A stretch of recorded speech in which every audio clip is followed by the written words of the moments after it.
एक विनोद की कथा पूज्य पिताजी अपनी कथाओं में सुनाया करते हैं। एक सेठ जी थे, बड़े लोभी, 1 रुपया खर्च नहीं करते थे। जब कभी भी त्योहार आते थे तो अपनी पत्नी बच्चों को मायके भेज देते थे उनके, ताकि खर्चा ससुर जी का हो, मुझे ना करना पड़ जाए। और तो और जब बच्चों की छुट्टियां होती तो भी बच्चों को ही पता था कि अब क्या आ रही है, दीपावली आ रही है, तो पिताजी नाना जी के यहाँ जाना होगा। बोले हाँ बेटा, और तो वहीं तो जाना है, खर्चा उन्हीं का ही होगा, पटाखे वटाखे हम तो लाएंगे नहीं। होली आ रही है, पिताजी नाना जी के यहाँ जाना। बोले हाँ बेटा वहीं जाओ। ऐसी स्थिति उनकी, इतने लोभी। उनका एक मुनीम था, पैसे की कोई कमी नहीं, लेकिन खर्चा 1 रुपया नहीं करते थे। उनका एक मुनीम था जो उनका पूरा लेखा जोखा रखता था, और महीने में कितना खर्चा हुआ वो बताता था। वो बोल देता था कि इस महीने में 1500 रुपये खर्च हो गए। तो फिर मुनीम का सेठ जी कहते थे कि मैं तेरी तनख्वाह तुझे तब दूंगा जब तू अगले महीने में 1400 पे लेके आए, 100 रुपये और कम कर खर्चे में। इतने लोभी, 1 रुपया खर्च नहीं, धर्म के नाम पे तो बिल्कुल करते ही नहीं थे। एक दिन शरद पूर्णिमा थी, बच्चे सब नाना के यहाँ गए हुए थे।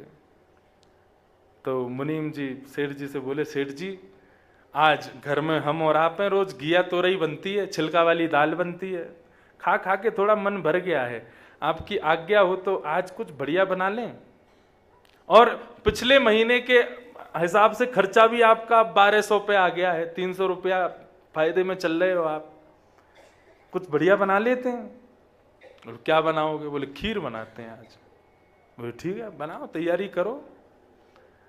अब तुम्हारा आज खीर बनाई गई, खीर में बढ़िया चावल डाले, बढ़िया दूध मंगा करके बढ़िया डाला, केसर वो युक्त करके बहुत सुंदर खीर बनाई। सेठ जी को ये था कि वाह इतनी प्यारी खीर बनी है, कैसे भी करके ऐसा कुछ प्रयोजन बने कि ये इसको नहीं मिले खाने को। पैसा मेरा, मेहनत मेरी, तो फिर ये क्यों खाए, मुझे ही मिलनी चाहिए पूरी। सेठ जी बोले मुनीम जी काम करते हैं। बोले कि आज शरद पूर्णिमा है, ऐसा सुना है चंद्रमा से अमृत टपकता है शरद पूर्णिमा को। बोले हाँ जी टपकता तो है। बोले एक छींके पर इस मटके को टांग दो, उसमें खीर रख दो, और रात्रि में ऊपर से चंद्रमा की प्रकाश में शायद हो सकता है अमृत की बूंद आ जाए, खीर हमारी और बढ़िया हो जाए, और फिर सुबह उठ करके इस खीर को खाएंगे। लेकिन शर्त एक है। बोले क्या? रात में दोनों सपना देखेंगे, जिसका सपना सबसे अच्छा हुआ खीर उसकी। मुनीम जी बोले सेठ जी आप ही खा लो।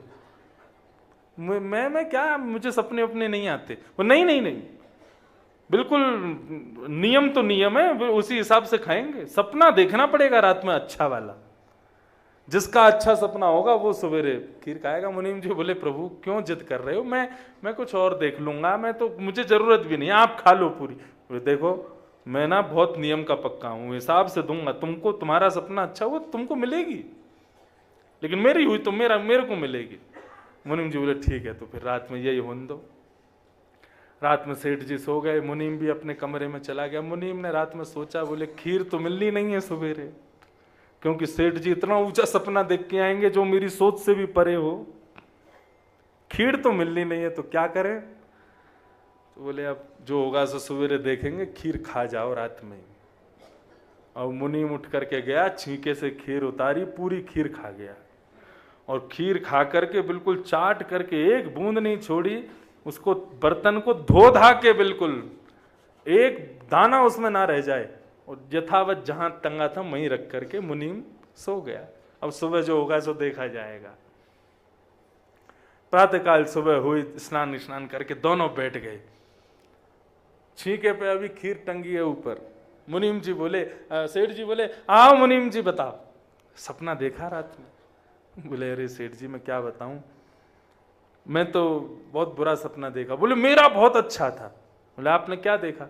बोले रात्रि में इंद्र आया था, स्वर्ग का स्वामी, देवताओं के साथ। बोले अच्छा। मेरे से बोला कि मैं तुम्हारे संपूर्ण जीवन के नियमों से बड़ा प्रसन्न हूं, तुम बड़े कट्टरवाद हो अपने नियमों के प्रति, धन की बड़ी रक्षा करते हो, सबसे इंद्र बड़े प्रसन्न हो गए। बोले अच्छा। बोले फिर? बोले फिर क्या, इंद्र ने एक मखमली वो आया था विमान, उसको स्पर्श करने पर भी ऐसा अनुभव हो रहा था मानो कितना कितना कितना सुखद स्पर्श है इसका। उसमें बैठा करके अप्सराएं चमर डोरा रही थीं और इंद्र आदि सब देवता जो है मृदंग आदि बजा करके मेरा मुखोल्लास कर रहे थे। बोले अच्छा। बोले फिर मैं गया स्वर्ग में, गया स्वर्ग में मेरी पुष्पों से स्वागत किया गया, अप्सराएं नृत्य कर रही थी, सुंदर सुंदर वाद्य बजाए जा रहे थे, ऐसी सुंदर पवन वहां बह रही थी। फिर क्या हुआ? बोले फिर इंद्र ने मुझको अपनी गोद में बिठाया और स्वर्ग का एक दिन का मुझे राजा बना दिया। बोले फिर क्या, मैं राजशाही जीवन जी रहा था, स्वर्ग का राजपाट सब देख रहा था, इतने में ही दिन हो गया और मेरी नींद खुल गई। मुनीम जी बोले महाराज इससे बड़ा सपना कोई हो सकता है? आपका बहुत सुंदर सपना है। सेठ जी बोले मुनीम तुम सुनाओ, तुमने क्या देखा? बोले मेरा सपना बहुत बुरा था भगवान, पूछो ही मत। बोले नहीं नहीं बताना तो तुमको पड़ेगा, क्या देखा जल्दी बताओ। मुनीम जी बोले मेरी रात में सपने में यमराज आए थे। अच्छा, गदा लेके आए थे? बोले और साथ में उनके 2 पार्षद भी आए थे, बड़े काले काले कुरूप, मेरे को देख करके बड़े गिड़गिड़ा रहे थे। बोले फिर क्या हुआ? बोले फिर क्या, यमराज ने मेरे पास आकर के बोला उठो, मैं उठ करके बैठ गया। बोले कमरे से बाहर आओ, मैं कमरे से बाहर आ गया। कमरे से बाहर ला करके मुझसे बोले छींके से पात्र उतारो।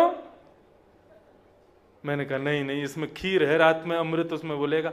तो उनके पार्षदों ने पकड़ लिया, बोले कि तुझे अभी नरक में ढकेल देंगे हम, उतार इसको नीचे।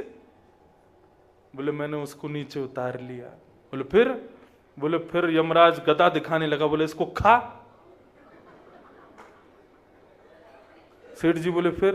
बोले मैंने बहुत मना किया कि नहीं मैं नहीं खा सकता, अभी इसमें अमृत की बूंद गिरने वाली है, सुबह सेठ जी का सपना सुनेंगे फिर उसके बाद खाएंगे। यमराज ने मुझ में 2 गदा मारी, बोले खा नहीं तो तुझे जान से मार दूंगा। मैंने वो खीर खाई। बोले फिर क्या हुआ? बोले फिर बोले बची हुई चाट जा। मैं चाट गया। बोले फिर क्या हुआ? बोले फिर और गदा दिखाई, बोले इसको धो दे। बोले मैंने धो दी, मांज दी। फिर क्या हुआ? बोले इसको अब टांग दे छीके पे। मैंने टांग दी वहीं पे। बोले फिर क्या हुआ? बोले जाके सो जा, उठना नहीं सुबह तक। मैं जाकर के सो गया। सेठ जी बोले सच में ये हुआ था? बोले हाँ यही हुआ था। सेठ जी बोले जल्दी छीके से उतारो इसको। ऊपर से उतार करके देखा तो वो बिल्कुल मजी हुई धरी थी। बोले सच में हुआ था ऐसा? बोले हाँ। तुमने मुझे क्यों नहीं उठाया? बोले आप तो स्वर्ग में बैठे थे भगवान, आप स्वर्ग का राज भोग रहे थे, मैं कैसे उठाता आपको?